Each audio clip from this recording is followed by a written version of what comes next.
jumpa lagi di Rumah Bocil. Kali ini para bocil akan melakukan perjalanan atau touring ke 3 tempat sekaligus, dimulai dari Melbourne, Canberra, dan berakhir di Sydney. Perjalanan tersebut melewati jalan tol yang bernama Hume Freeway atau Hume Highway.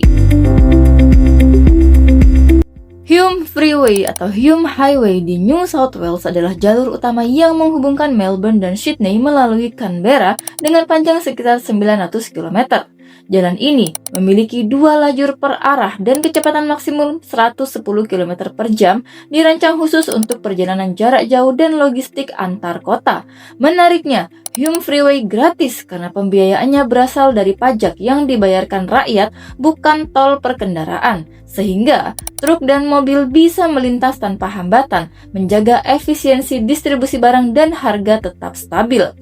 Hal ini sekaligus menjadi bukti keberhasilan pemerintah dalam mengelola pajak yang akhirnya digunakan untuk kepentingan rakyat secara langsung melalui infrastruktur vital yang aman dan efisien.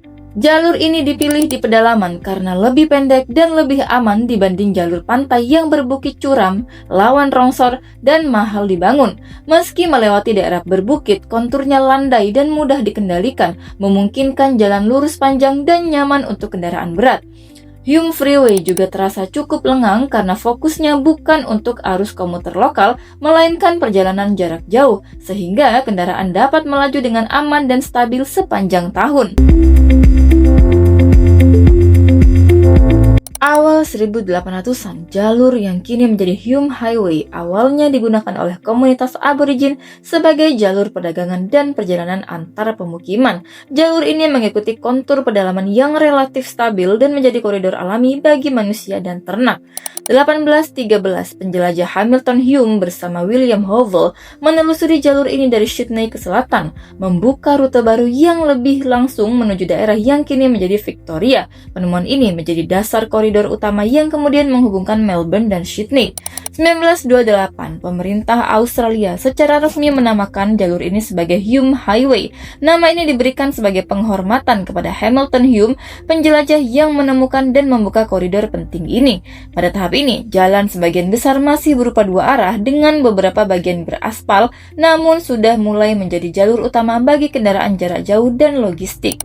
1950 sampai 1970-an, jalan mulai diperlebar dan diaspal penuh, dengan beberapa segmen ditingkatkan menjadi dual carriageway, sehingga kapasitas dan keselamatan perjalanan mulai meningkat terutama untuk kendaraan jarak jauh dan truk logistik.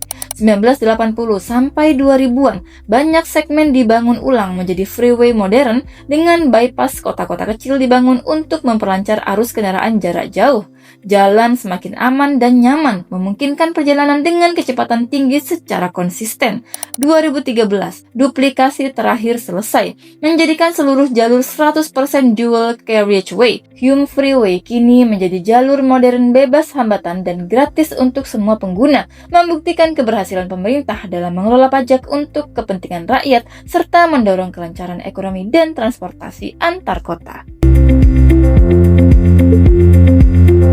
Kami mulai berangkat dari kota Melbourne pada jam 8 pagi dan mulai memasuki jalur Hume Freeway 30 menit kemudian. Sekitar 2 jam perjalanan, akhirnya sampai juga di negara bagian New South Wales yang ditandai dengan Murray River. Ucapan selamat datang di New South Wales langsung tersaji setelah melewati jembatan. Murray River adalah sebuah sungai yang memisahkan negara bagian New South Wales di sebelah utara dan Victoria di bagian selatan. Mulai banyak terlihat plat kendaraan berwarna kuning yang merupakan ciri khas negara bagian New South Wales. Memasuki kawasan New South Wales, kontur mulai berganti menjadi perbukitan, akan tetapi jalanan masih cenderung landai sehingga masih aman dan nyaman saat berkendara dengan kecepatan tinggi.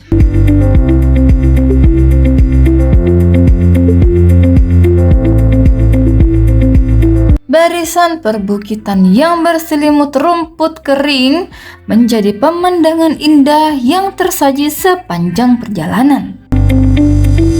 Di tengah perjalanan juga bertemu dengan bis yang melayani rute antar kota.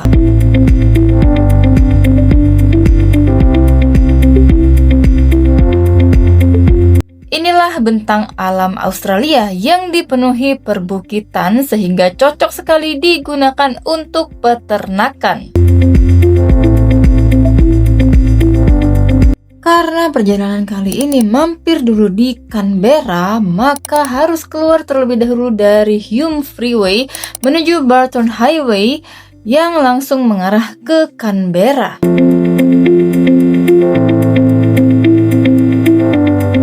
Dari arah Melbourne ke Canberra setelah keluar dari Hume Freeway, maka tidak tersedia jalan tol.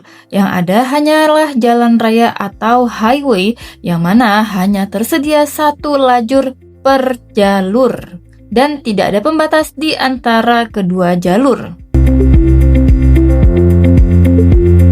Akhirnya sampai juga di perbatasan Australian Capital Territory dan New South Wales. Ucapan selamat datang di Canberra juga tersaji di sepanjang jalan memasuki kawasan Australian Capital Territory. Akhirnya sampai juga di Canberra yang merupakan ibu kota negara Australia. Kami memasuki kota ini sekitar jam 3.30 PM. Video lengkap mengenai Canberra mulai dari jalan-jalan di Canberra, sejarahnya, asal-usulnya, dan pemilihannya sebagai ibu kota negara Australia bisa kalian tonton lengkapnya di sini. Tempat pertama yang dikunjungi ketika tiba di Canberra adalah Australian National University, sebuah universitas kelas dunia dan populer di Australia. Video lengkapnya bisa kalian tonton di sini.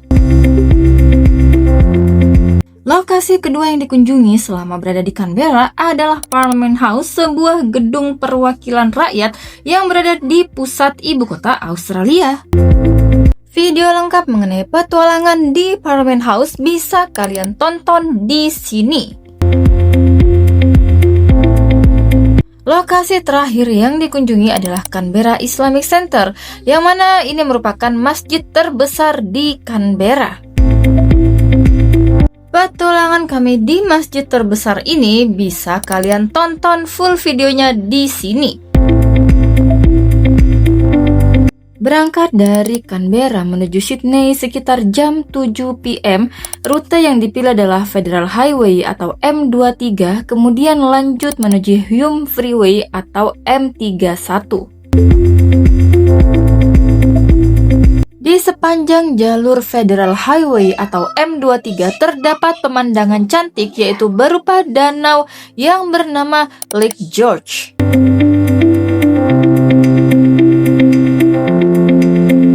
Jalur dari Canberra menuju Sydney adalah jalan tol atau freeway yang mana terdapat dua lajur per jalur dan terdapat pembatas di antara kedua jalur.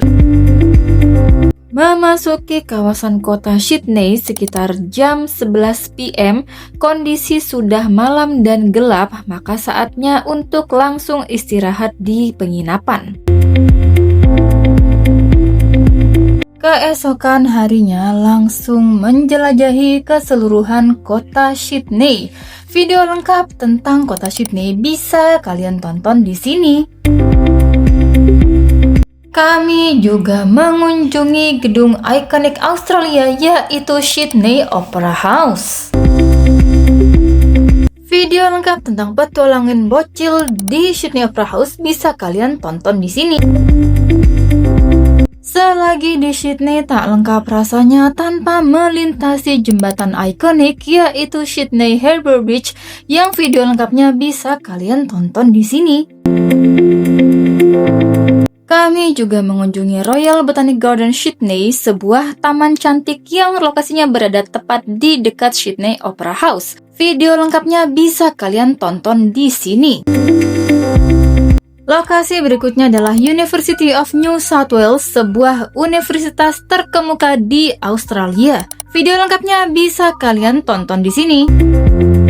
Setelah lelah berpetualang, mampir dulu di warung bakso Barokah yang menjual makanan khas Indonesia yang berupa bakso. Video lengkapnya bisa kalian tonton di sini.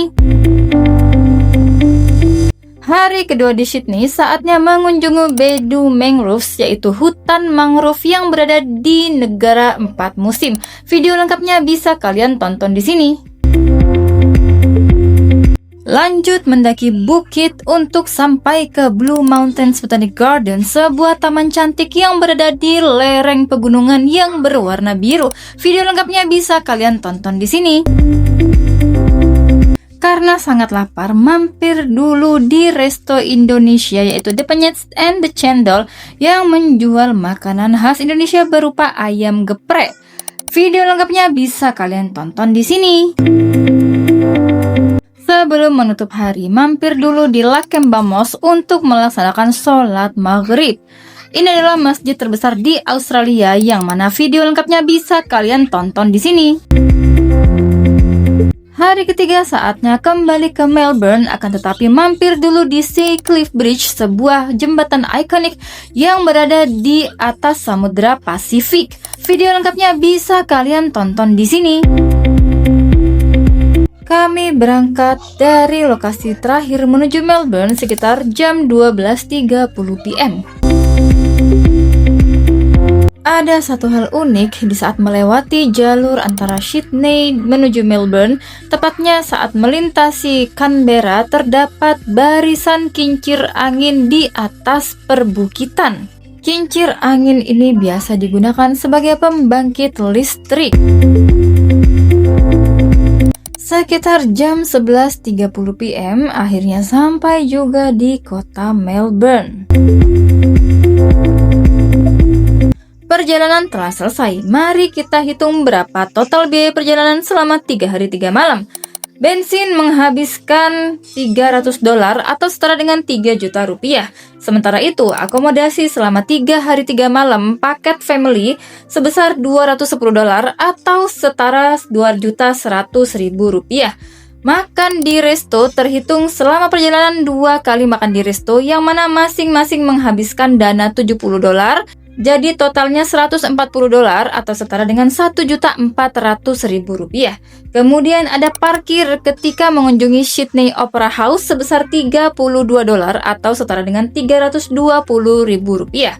Dan terakhir ada uang jajan yang berupa pembelian kopi, snacks, dan lain-lain selama perjalanan sebesar $168 atau setara dengan 1.680.000 rupiah. Maka total biaya perjalanan mencapai angka $850 atau setara dengan 8.500.000 rupiah.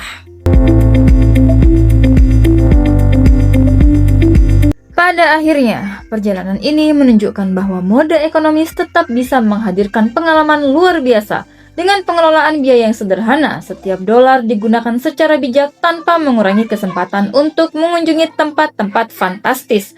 Perjalanan ini membuktikan bahwa menikmati keindahan dan pengalaman berharga tidak harus mahal. Yang penting adalah bagaimana kita merencanakan dan menjalaninya. Sekian dulu petualangan bocil hari ini. Sampai jumpa di episode berikutnya. Jangan lupa like, comment, dan subscribe.